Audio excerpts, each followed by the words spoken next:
Hello, everyone. My name is Caitlin Edwards, and I'm the Community Events Manager at Linux Professional Institute. Thank you for joining us for today's partner webinar on the upcoming LPI exam price changes. Our presenter, Evan Leibovich, Director of Community Engagement, will provide us with additional information around pricing for LPI exams this coming January 2022. In a very few countries, the prices will increase by about 3%, but in more than 100 countries and territories, the price will drop, and in some cases by 30% or more. During the webinar, we are encouraging questions, so feel free to ask your questions using the Q&A tab or the chat box that you can find at the bottom of your screen there. You can submit questions publicly or privately. And I will keep track of all the questions that come in. We'll facilitate that at the end of the webinar as well. So this webinar is being recorded, and the recording will be sent out to everyone before the end of the year. So that's no problem with the resources that have been prepared. So without further ado, Evan, why don't you take it away? Thanks a lot, Caitlin, and to everybody out there, good morning, afternoon, evening, wherever you are. Hope things are okay for you. And so I will not waste any time and get right into the subject matter. So we're here to talk about one of the more interesting things that LPI has done lately, and that is to readjust the pricing. So this is serving a couple of different things. Because we're a nonprofit, we serve a mission. That mission is to have as many people out there in the world trained and certified and able to have careers in open source. So in order to do that, we try and adjust the pricing so that depending on the strength of the local economy, we're able to price accordingly. So that in a wealthy country where people are making good incomes, we can charge a different price for the exam than in a lesser developed country where the income isn't as high and the challenges to getting training and certification are much higher. So as a result, we have always had a policy of differential pricing, that different countries have different pricing. And what we did this time for the adjustment is we used the United Nations Human Development Index with inequality adjustments. And so this is actually something that is published by the United Nations Development Program. And so what they do is they rank countries based on the strength of their economy, but they also have a factor in for inequality. So they've for a long time had something called the HDI, the Human Development Index. More recently, they've had something called the IHDI, which is the Inequality-adjusted Human Development Index. That is the scale that we have used to have different sets of pricing for different levels of economy in the countries. And so the other thing that we sought to do was to simplify our price grid. As you're going to see in a moment, we had quite a lot of different price grids that for our candidates and for our partners became a bit of an onerous thing to keep track of. And especially now that there's more classes that are done online, more classes, of course, because of COVID that are done virtually. So the idea of where the class is given and where the student isn't quite the factor it used to be. So we wanted to go to global pricing that you'll see in a moment that isn't based on what region you're in. And so we've narrowed it down to 4 tiers and to 3 currencies. And one of the things that we found by doing this adjustment on the UN IHDI, that we found there was a lot of price drops. And in some cases, some of the largest countries in the world are going to have price drops as we engage in this adjustment. So the reason we're doing it is essentially to do just that, to serve the mission of being able to have as many people certified in open source as possible around the world, to streamline the number of tiers so there's less complexity. The price list for partners has gone down by less than half the size. So it's simpler to figure out. And it's simply a matter of listening to our community. We've had an awful lot of people say, I'd love to take your exams. I can't afford to do it because the income in my country is much lower, and it's harder to justify the high expense of an LPI exam, the same that might be charged in, say, Europe or North America. So we looked very hard at that, and we've applied that pricing. This is what it used to be. We used to have 14 different tiers. As you notice, no two are exactly the same price. And so we had a lot of different, there was a lot of different things. It was difficult for us at the accounting end. It was difficult for our partners. And so we sought to streamline this. And so going forward, as of 2022, we're simply going to have 4 tiers globally. And so every country and territory in the world is going to fit into one of these 4 tiers. As you can see, a couple of them are going to be charged in different currencies. If you live in Japan, you pay in yen. If you live in the Eurozone, you pay in euros. Everywhere else in the world will be the local equivalent of US dollars. We've had something close to that late until recently. But for instance, there were a number of countries in Europe that were not in the Eurozone that were still being charged in euros. So what we've done cleans up a lot of that. So again, it's very straightforward. In Japan, it's yen. In the Eurozone, it's euros. Everywhere else, it's the equivalent of US dollars. Plus these 4 tiers is going to give a little bit of simplicity to what we're doing. So where in the world have we made our changes? So this is essentially what it looks like now. So you can see by the various colors, yellow is the top tier, blue is the second tier, red is the third tier, and gray is the bottom tier for pricing. And you can see there, that's an old map that has one typo. The second line should show either 100 euros for an essentials exam or 160 euros for a professional exam, being LPIC, DevOps, BSD, and so on. And so that shows the breakdown of the pricing per exam. This is before partner discounts. And so this gives you an idea of where in the world the UN has made their rankings of countries based on the size of the economy and the local salaries, and also of inequality. You have instances where a country could be doing really well, but if there's a high amount of inequality and most of that wealth is concentrated in a small number of people, then most of the population still doesn't have good access to inexpensive training, well-paying careers. And so we try and do our best to bring the cost down where we can. And so in some countries, this is a substantial adjustment over what we've had before. So just to give you an idea, we found that the price changes, a few went up, some stayed the same, and most of them went down. In a moment, I'll show you another map that shows you just how dramatic this is. Where the price increases is mainly in a couple of countries in Northern Europe and East Asia that we're simply bringing in line so that they're paying the same prices as North America and Central Europe at the top tier.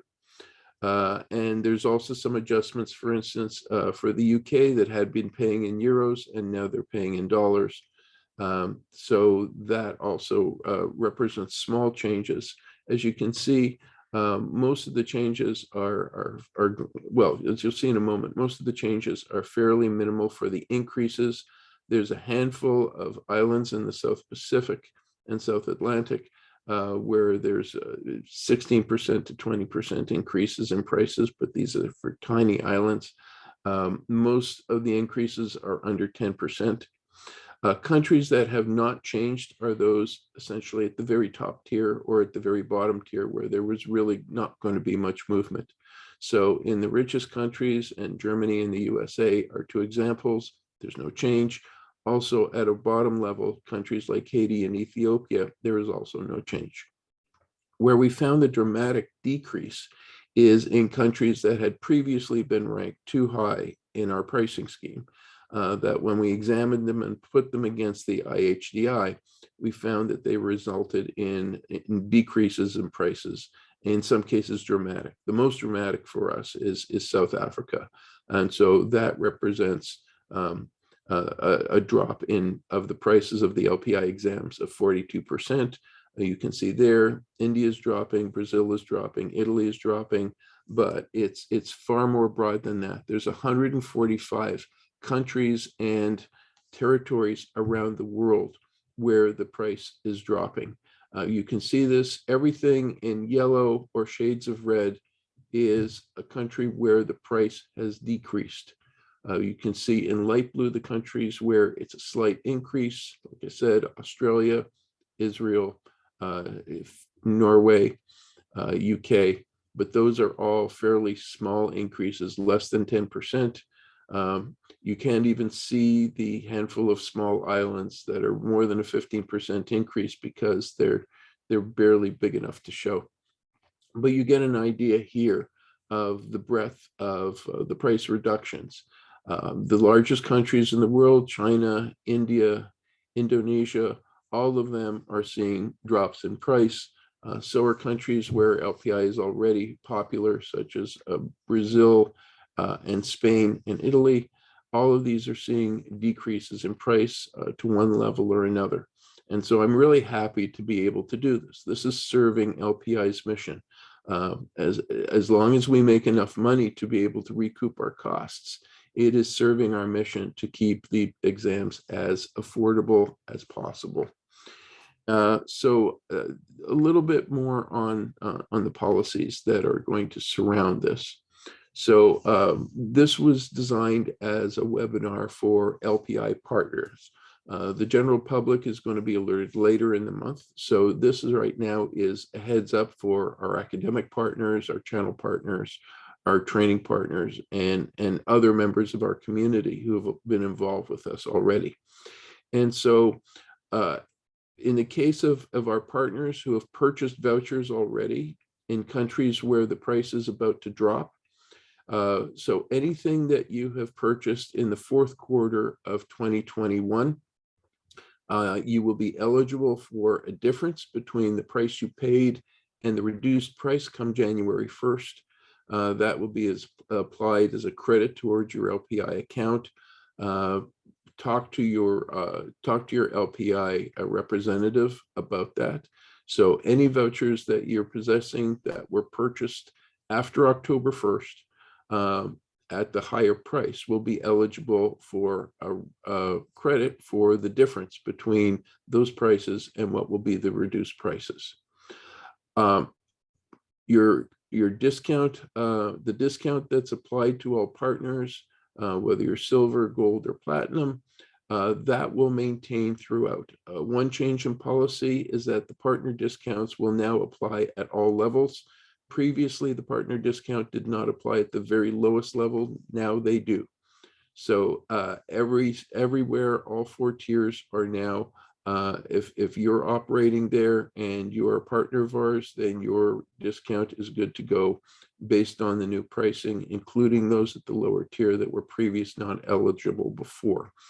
The only caveat is that our channel partners are not going to get rebate commissions for exams done in the lowest tier. So in tier 4, channel partners will not get commission rebates for exams taken only in tier 4. Everything else is okay. And again, coming in the new year, some of you are already aware of this, but LPI is moving to a system where you have an option to either purchase vouchers up front and then resell them to your students, or you have the option to obtain coupons that mean you're not handling any money, but you hand the coupons to your students. They redeem the coupons towards the discounts that you have applied to you, and that any credit for quotas or number of exams taken get applied at the time that those coupons are redeemed towards purchase of exams. Pardon me. So those are the policies that are surrounding the prices. Again, if you have any questions, feel free to ask them in this webinar, or afterwards talk to your representative from LPI, the person that you're talking to the most. Everyone on our staff has been briefed about these changes and should be able to guide you through them. Worst comes to worst, escalate them to me, and I will take care of any remaining issues or questions. And so that is it in a summary. So starting January 1st, Pearson VUE is going to implement these price changes globally, except in the 50 odd territories and countries where there is no change. All the price differences up and down that I've described are going to immediately come into effect on January 1st.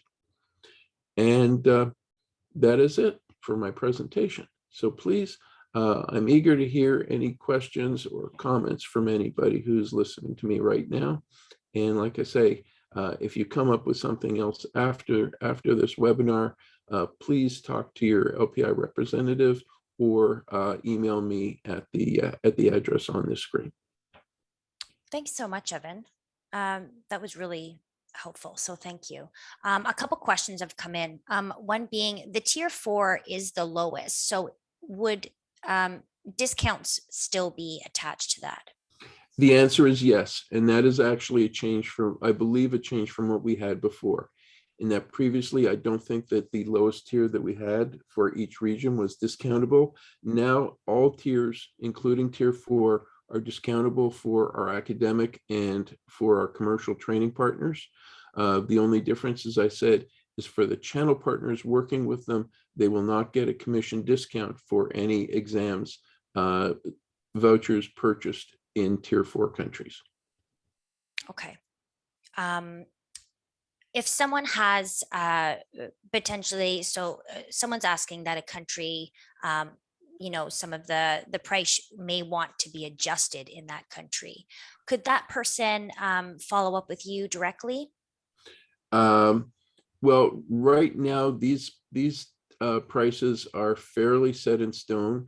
VUE has been preparing to do them for some time now.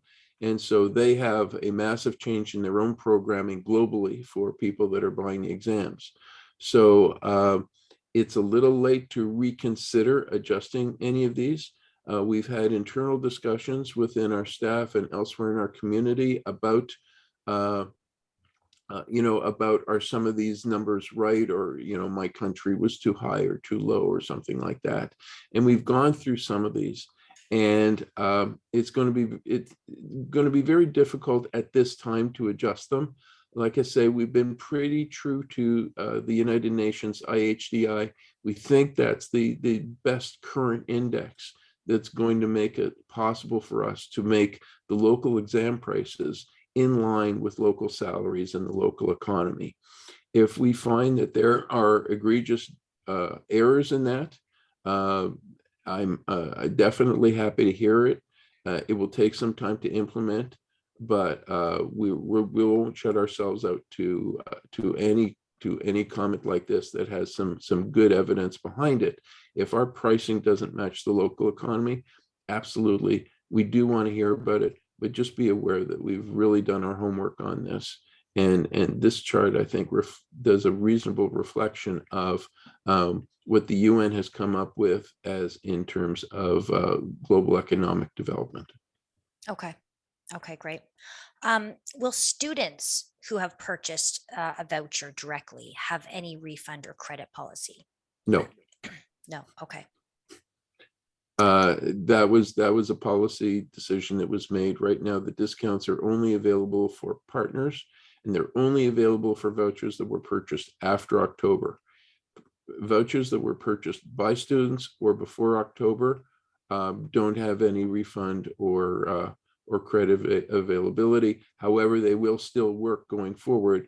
It just means in some cases you may have overpaid a little bit, but again, it's a fairly small number of vouchers that are out there that were purchased before October 1st. Okay. A question here. Channel partner commission. So you, as you mentioned, it will in tier 4, the commission will go away. How It's will, never, sorry, it's never been there. So there's never been, channel partners and have not had a commission before on the lowest level. So that actually does not change. What has changed is that the training partners and academic partners previously also did not have any discounts at level 4. That is being changed so that that is all now discountable. Channel partners have never had a commission at the lowest level, and that will continue to be the case. However, the training partners and the academic partners under the channel will have access to discounts in tier 4 that they did not have before. okay. So Govine is just mentioning that India had a discount of 10%. Uh, I'm But I'm that I'm could not be, yeah, I'm not aware of the specifics. For a channel partner that's working in tier 4, they will have the basic discount. So if they're a platinum partner, they will have a platinum partner discount. The channel partner, however, will not get the channel commission on top of that. The standard commission will still be there. It's just the additional channel commission will not be there for tier 4 only. okay. Okay. And Raphael, thanks, Raphael, for doing that. So India was not actually in the tier 4 before this change, and it is now. So that's where. Right. So this goes along with the fact that the pricing in India is going down significantly. So in order to do that, so now India is now going to be at $55 for essentials and $90 for the rupee equivalent of $55 US for essentials and $90 for the professional exams, which is which is 35.7% drop from what it was before. So That's right. in return for being able to drop those prices, we unfortunately can't do the channel commission for that anymore. However, the academic and training partners will still be able to discount off that. Okay, that's right. And Raphael had mentioned here too, if they only have partners there, they can always apply for an LPI grant for building their own communities there, which is Okay. fantastic. Now, a question about a particular. So, how much was the price reduced for Argentina, if you don't mind? Okay. And I'm just going And to, just to let everyone know, more of the detailed country by country rates will be available on our website before January 2022 as well. so Argentina has gone down by 5%. Its prices are going to be the local equivalent of $100 for essentials and $165 for the professional exams. Okay. Jolly's question here, discounts are still applicable. They can sell the voucher at 100%. That's the policy about how the partnership works, and that doesn't change. So if you're a partner that has a 20% discount, you can choose to keep that and sell the exam to the student at the full price, or to pass on all of your discount to the student, and so they enjoy the 20% discount, or even to split it so that you keep 10% and the student enjoys the 10% discount. It's up to you, the partner, of how you want to do that, of how much of your discount you want to pass on and how much you want to keep. That policy is not changing with the price adjustments, and that will continue to work both in working by purchasing vouchers and working with coupons. Okay, great. Any other questions from anyone? It is a lot of information. So if you do think of anything or have any questions, as Evan mentioned, please feel free to reach out to him. We'll send out a follow-up email with some resources. Please contact your account executive as well if you have questions. As Evan mentioned, everyone has been briefed, so you should be able to get some clear answers to your questions. So any final questions coming in? As of this moment, if you go to the webpage, I do not believe that there is a line-by-line entry for every country and territory. That is under development right now. However, you can see, I think, pretty clearly, chances are you know where your country is on the map, and I hope the map clearly defines what the different price levels are. All the yellow is at the top, and just you can see the lines through some of them that are at the Eurozone or in Japan. That's it. We tried deliberately to make a high contrast between the colors so you could immediately see your country on the map and then see its pricing in that legend next to it. Okay, great. Some positive comments here. That's wonderful. Thank you, Evan. Again, a lot of fantastic information. That's all the time we have for today. So thank you so much for joining us. Again, I'll be sending around the recording resources and contact information. If you do have any follow-up questions, please feel free to reach out to Evan or your account executive. So again, thank you all for joining us and have a wonderful rest of your day.